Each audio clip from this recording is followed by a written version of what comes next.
하나의 문이 닫히면 또 하나의 문이 열린다. 그러니 더 이상 고민하지 말고 그냥 재밌게 살아라.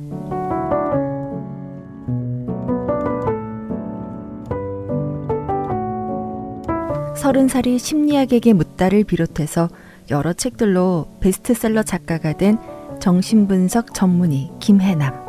그녀는 2001년 43살에 파킨슨병 진단을 받았지만 여전히 병마와 싸우며 책을 쓰고 베스트셀러 작가가 됐습니다.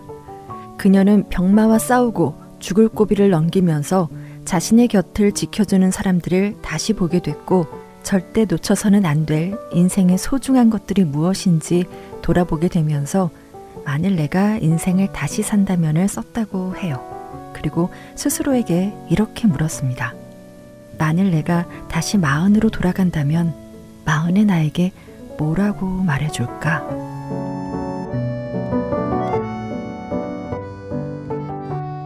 인생은 살아보기 전에는 모르는 것이었다.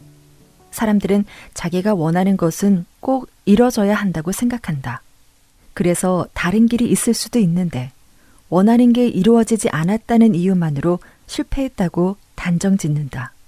하지만 그것은 하나의 문이 닫힌 것뿐, 그 이상도 그 이하도 아니다. 게다가 하나의 문이 닫히면 또 다른 문이 열린다. 그러니 최선이 이루어지지 않았다고 해서 좌절할 필요가 전혀 없다. 맞아요. 끝나기 전까지는 아직 끝난 것이 아니다 라는 말도 있잖아요. 정말이지 가보지 않으면 모르는 게 인생이고 끝까지 가봐야 아는 게 인생입니다. 그럼 원하는 삶을 산다는 것의 진짜 의미는 뭘까요? 세상에는 하기 싫어도 해야만 하는 일이 참 많다. 회사에 갈 때 즐겁고 재미있으면 입장료를 낼 것이다. 그렇지만 우리는 입장료를 내는 대신 월급을 받는다. 그 대가로 하기 싫은 일을 해야만 할 때도 있다. 그러니 일에 질질 끌려다니는 피해자가 되지 말고 내가 해주는 거다 라고 마음먹고 하기 싫은 일을 빨리 해치우면 나머지 시간에 내가 원하는 사람을 만날 수 있고 원하는 여행을 갈 수 있고 원하는 취미 생활을 할 수 있다. 인간관계도 마찬가지다. 꼴도 보기 싫은 사람이 있는데 내가 그에게 맞춰져야 하는 상황이 되면 누구나 스스로를 비굴하고 초라하게 느낀다. 그런데 그럴 때도 그 사람이 원해서 웃는 게 아니라 내가 이 상황을 원만하게 넘기기 위해서 웃어주자 라고 마음 먹어보라. 까짓거 웃어주면 어때요? 중요한 건 지금 당신의 인생을 놓고 봤을 때 결코 중요하지 않은 사람에게 너무 많은 에너지를 쓰고 있다는 거예요. 그에 맞춰주는 사람들에게 분노하는데 당신의 에너지를 다 써버리기엔 인생이 너무 아깝지 않나요? 자, 질문 하나 할게요. 혹시 당신은 상처에 민감한 사람인가요? 상처 없는 삶이란 없죠. 다만 우리는 상처의 직면에 그것을 이겨내려고 애쓰면서 조금씩 단단해져 가는 것뿐이죠. 굳은 살처럼 말이에요. 하지만 상처를 계속 피하게 되면 굳은 살이 생기기는커녕 아주 조금만 찔려도 죽을 것처럼 아파하게 된다. 상처 자체에 취약해지는 것이다. 그렇게 되면 일상생활 자체가 버거워진다. 살다 보면 갑자기 징검다리를 만나기도 하고 가시덤불과 마주치기도 한다. 누구나 겪는 삶의 한 과정일 뿐이다. 징검다리는 건너면 될 일이고 가시덤불은 조심조심 헤치며 나가면 될 일인데 말이다. 그런데 아주 사소한 일까지 모두 상처라고 말하면 우리 삶은 문제덩어리가 되어버린다. 왜냐하면 상처를 입었다는 것은 누가 나에게 어떤 위해를 가했다는 뜻이 되기 때문이다. 즉, 상대를 가해자로, 나를 피해자로 만들어버린다. 상처는 우리가 무언가를 절실히 원하기 때문에 받는 것이다. 무언가 원하는데 그게 내 바람대로 되지 않을 때 상처받았다고 하는 것이다. 누군가에게 문자 메시지를 보냈는데 답장이 금방 안 온다는 이유만으로 냉큼 상처 입었다고 말하는 것은 나쁜 습관일 뿐이다. 그러니 스쳐 지나가고 그냥 넘어가릴까지 굳이 상처라고 말하며 인생을 복잡하게 만들지 않았으면 좋겠다. 남에게 휘둘리지 않고 나를 지키는 법 궁금하지 않나요? 누군가 나를 다짜고짜 비난한다고 했을 때 그 이유가 무엇이든지 간에 우리는 모멸감과 수치심에 얼굴이 화끈거려요. 그러면 부당한 비난에 대해 어떻게 대처해야 할까요? 모욕을 준 상대에게 주먹이라도 날려야 할까요? 아니면 나는 그런 말을 들어도 마땅하다면서 도망치는 게 편할까요? 그가 당신의 인생에서 중요한 사람이 아니라면 더 이상 고민하지 마라. 자책하지도 마라. 그가 당신을 함부로 대한다고 해서 당신이 못난 존재가 되는 것은 결코 아니다. 오히려 딱히 잘못을 한 것도 없는데 그가 당신을 괴롭힌다면 그가 못난 것이다. 그리고 그가 당신을 함부로 대하지 못하게 만들고 싶다면 그와의 관계를 풀기 위해 너무 애쓰지 말고 거기에 쓸 에너지를 당신을 업그레이드 하는 데 썼으면 좋겠다. 기술을 연마하고 실력을 키우는 데 집중해서 그 사람 위로 올라가 버리는 것이다.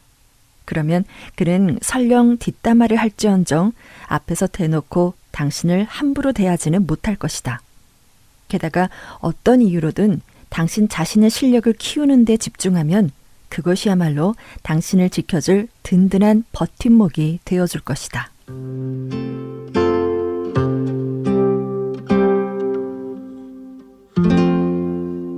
결혼하셨어요? 그럼 배우자에 대해서 얼마나 알고 얼마나 모르시나요? 결혼하고 1년만 지나도 언제 그랬냐는 듯 더 이상 서로를 궁금해하지 않는다. 서로가 서로에 대해 아주 잘 알고 있다고 착각하기 때문이다. 서로에 대해 가장 잘 아는 커플은 결혼한 지 2주 된 부부였다. 왜냐면 2주 된 부부는 내 남편 오늘은 직장에서 뭐 하나? 내 아내는 오늘 뭘 했을까? 궁금해하고 끊임없이 관심을 갖는다. 관심은 질문으로 이어지고 그에 답하면서 서로가 서로를 조금 더 알아가는 것이다. 하지만 20년 된 부부는 서로에 대해 묻지 않는다. 거봐, 저 사람 저럴 줄 알았다니까. 저 옆였네. 또 잔소리하네. 라고 생각하며 더 이상 궁금해하지 않는 것이다. 그러니 정작 서로에 대해 모를 수밖에. 어느 날 또다시 끓어오르는 화를 참고 남편의 이야기를 그냥 듣기만 했다. 그러기를 몇 번. 어느 순간 남편은 이렇게 수다스러운 사람이었나 싶을 정도로 자신의 이야기를 풀어놓기 시작했다. 놀라운 건 어느 날부터인가 남편이 나의 일상을 물어보기 시작했다는 것이다. 밥은 뭐 먹었어? 오늘은 어땠어? 괜찮아?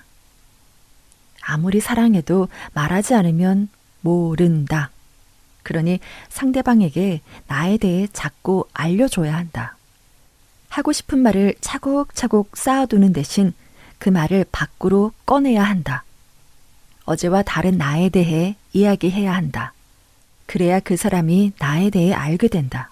그리고 절대 상대방을 다 안다고 착각해선 안 된다. 우리는 죽을 때까지 나 자신도 다 모른다. 그런데 상대방을 어찌 다 알겠는가?